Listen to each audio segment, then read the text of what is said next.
बिस्मिल्लाहिर्रहमानिर्रहीम। आज जो है वो स्टूडेंट हम देखेंगे nitrogen cycling in plant. Nitrogen cycling in plant जो है वो नाइट्रोजन साइकिल हरगिज़ नहीं।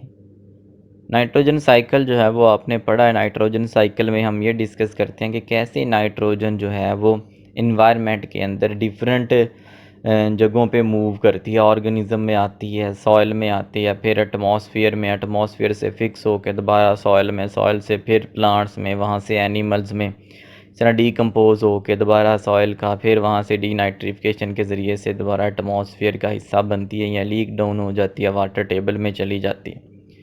ये इन्वायरमेंट के अंदर जो है वो नाइट्रोजन की मूवमेंट जो है ये नाइट्रोजन साइकिल कहलाती है। नाइट्रोजन साइकिलिंग इन प्लांट जो है वो प्लांट के अंदर नाइट्रोजन की मूवमेंट्स हैं। ये नाइट्रोजन साइकिल से टोटली डिफरेंट चीज़ है। देखिए, नाइट्रोजन साइकिलिंग में से पहले तो बताना चाहिए कि जब भी प्लांट जो हैं वो ग्रोथ करना स्टार्ट होते हैं, अर्ली स्टेजेस पे होते हैं, तब उनकी नाइट्रोजन की अपटेक जो है वो सबसे ज़्यादा हाई होती है। अगर वो सॉइल से ले रहे हैं तो वो नाइट्रोजन को बहुत ज़्यादा दाद में उसकी अपटेक करेंगे। इसके बाद अगर वो उसको फिक्स कर रहे हैं तो अर्ली स्टेजेस के ऊपर जब वो डेवलपमेंट कर रहे हैं या ग्रोथ कर रहे हैं तो तब जो है वो रूट नोड्यूल्स जो हैं वो बहुत ज़्यादा एक्टिव होंगे। वहाँ से ज़्यादातर नाइट्रोजन जो है उसको पिक करके लीव्स की तरफ जो है वो पहुंचाया जाएगा। लीव्स उसकी वजह से एक्सपैंड कर रहे हैं, वो अपना साइज़ बढ़ा रहे हैं, जो भी कर रहे हैं, तो वहाँ पे सबसे ज़्यादा खपत जो है वो नाइट्रोजन की लीव्स में होती है अर्ली स्टेजेस पे, जबकि अभी डेवलपमेंट स्टार्ट है। लेकिन जब लीफ जो हैं फुली एक्सपैंड कर जाते हैं, फुली मेच्योर हो जाते हैं, तब जो है वो लीफ ही जो है वो एक्सपोर्टर बन जाते हैं किसका? नाइट्रोजन का। तो बहुत सारी स्टडीज़ ये शो करती हैं कि लीफ जो हैं वो एट अ टाइम नाइट्रोजन को इंपोर्ट भी कर रहे होते हैं और एट अ टाइम जो है वो उसको एक्सपोर्ट भी कर रहे होते हैं। मतलब अगर नाइट्रोजन फिक्स हो रही है रूट नोड्यूल्स में तो वो लीव्स के अंदर आ भी रही होती है और वहाँ से दूसरे पार्ट्स के अंदर, रूट्स वगैरह के अंदर भी उसको मोबिलाइज करवाया जा रहा होता है। तो यहाँ पे लीव जो है वो एट अ टाइम इम्पोर्टर भी होते हैं और एट अ टाइम एक्सपोर्टर भी होते हैं। लेकिन अगर हम नेट एक्सचेंज की बात करें तो ज़्यादा नाइट्रोजन जो है वो एक्सपोर्ट हो रही होती है जब डेवलपमेंट कंप्लीट हो जाती है, और कम नाइट्रोजन जो है वो इंपोर्ट हो रही होती है। तो ओवरऑल फिर हम इस कंडीशन में लीफ को क्या कंसिडर करते हैं कि लीफ जो है वो क्या है? एक्सपोर्टर हैं। वो नाइट्रोजन को नेट एक्सचेंज में क्या कर रहे हैं? एक्सपोर्ट कर रहे हैं। तो जब डेवलपमेंट कंप्लीट हो जाए तो तब leaf at a time import export कर रहे होते हैं, लेकिन ज़्यादातर उनमें एक्सपोर्ट हो रही होती है। तो ओवरऑल जो है वो हम लीफ को उस कंडीशन में क्या करते हैं कि वो नाइट्रोजन का क्या है? एक्सपोर्टर है। तो यही नाइट्रोजन की इंपोर्ट किसी ऑर्गन की तरफ को, लीव की तरफ को या किसी भी ऑर्गन की तरफ को, और वहाँ से उसका इंपोर्ट वगैरह, एक्सपोर्ट वगैरह, यही सारा कुछ जो है वो क्या कहलाता है? नाइट्रोजन साइकिलिंग कहलाता है।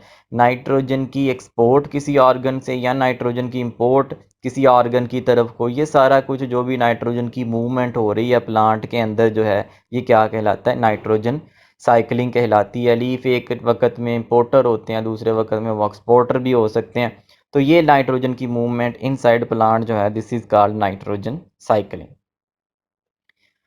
नाइट्रोजन की जो एक्सपोर्ट है लीफ के अंदर तब सबसे ज़्यादा देखी गई है जब जो है वो सीड डेवलपमेंट जो है वो हो रही होती है, क्योंकि तब ज़्यादा नाइट्रोजन जो है वो सीड्स की तरफ को मोबिलाइज करवानी होती है। तो तब लीव्स के अंदर से नाइट्रोजन ज़्यादा एक्सपोर्ट करके सीड डेवलपमेंट की तरफ जो है उसको लगाया जाता है।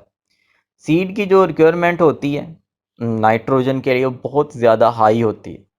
ये रिक्वायरमेंट जो होती है वो ना तो रूट नोड्यूल जो होते हैं जो फिक्स कर रहे हैं नाइट्रोजन को, वो उसको पूरा कर सकते हैं। जो नाइट्रोजन अब्जॉर्ब हो रही है सॉइल से वो भी उसको पूरा नहीं कर सकती। तो नाइट्रोजन जो है वो लाजमी तौर पर जो है वो फिर मूव करवानी पड़ती है लीफ से सीड की तरफ को। तो जब सीड डेवलपमेंट स्टार्ट हो जाए तो प्लांट की नाइट्रोजन की जो रिक्वायरमेंट है सीड डेवलपमेंट के लिए बहुत ज़्यादा इंक्रीज़ कर जाती है। उसको ना तो नड्यूल्स पूरा कर सकते हैं अकेले, ना जो है वो उसको अब्जॉर्ब होती हुई नाइट्रोजन जो कि सॉइल से रूट में अब्जॉर्ब हो रही है वो पूरा कर सकती है। तो ऐसी कंडीशन में फिर तीसरे सोर्स की तरफ भी देखना पड़ता है, जो क्या है?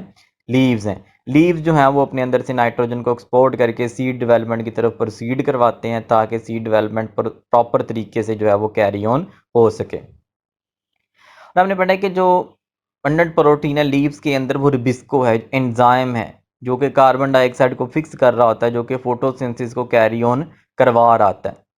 रिबिस्को तादाद में ज़्यादा होने की वजह से एक तरफ तो ये एंजाइम के तौर पर अमल कर रहा है, कैटालाइज कर रहा है कार्बन फिक्सेशन को, दूसरी तरफ ये एज ए स्टोरेज प्रोटीन के तौर पर भी अमल कर रहा है।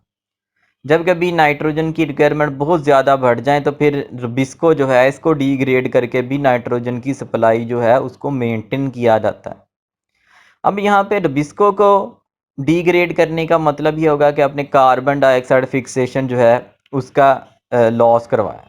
अब कार्बन डाइऑक्साइड की फिक्सेशन जो है वो जब कम हो जाएगी तो फिर अल्टीमेटली क्या होगा कि ग्लूकोज वगैरह कम हो जाएंगे सेल में, ग्लूकोज वगैरह कम होंगे, रेस्पिरेशन कम होगी, रेस्पिरेशन कम होगी तो एनर्जी कम होगी, एनर्जी कम होगी तो एन नाइट्रोजन की जो फिक्सेशन है वो नोड्यूल से वो भी क्या हो जाएगी, लेस हो जाएगी। तो यहाँ पे एक बैलेंस रखना पड़ता है। यहाँ पे प्लांट को जो है वो नाइट्रोजन की सप्लाई में, कार्बन फिक्सेशन में, नाइट्रोजन की एक्सपोर्ट में एक बैलेंस रखना पड़ता है। अगर वो रिबिस्को को ज़्यादा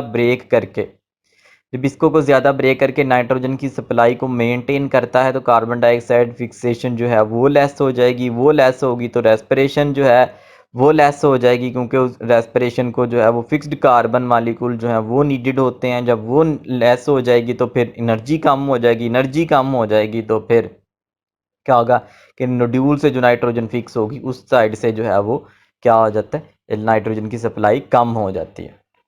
तो यहाँ पे इन चीज़ों के दरमियान में हर वक्त कंपटीशन रहता है। प्लांट जो है जब सीड डेवलपमेंट करवाता है तो वो इनको एक बैलेंस तरीके के साथ लेके चलता है कि कहाँ से इसने नाइट्रोजन को जो है वो ज़्यादा इंपोर्ट करवाना है, कहाँ पे जो है वो इसको एक्सपोर्ट करवाना है, रिबिस्को को अगर डिग्रेड भी करवाना है तो किस हद तक, ताकि इसकी कार्बन फिक्सेशन के ऊपर जो है वो ज़्यादा असरात मरतब ना हो, जो कि अल्टीमेटली प्लांट की अपनी सर्वाइवल के लिए जो है वो डिफ़िकल्ट हो जाएंगे।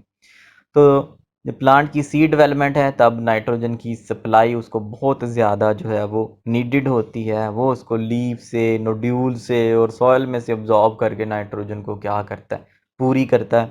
और बाज़ दफ़ा जो है वो रिबिस्को जो है उसको भी ब्रेक डाउन करना पड़ता है। तो ये थी नाइट्रोजन की इंपोर्ट एक्सपोर्ट डिफरेंट आर्गन में, हमने उसको डिस्कस किया। इसी को हम क्या कहते हैं, नाइट्रोजन साइकिल। इसी के साथ हमारा लेक्चर जो है वो ख़त्म होता है। Thank you.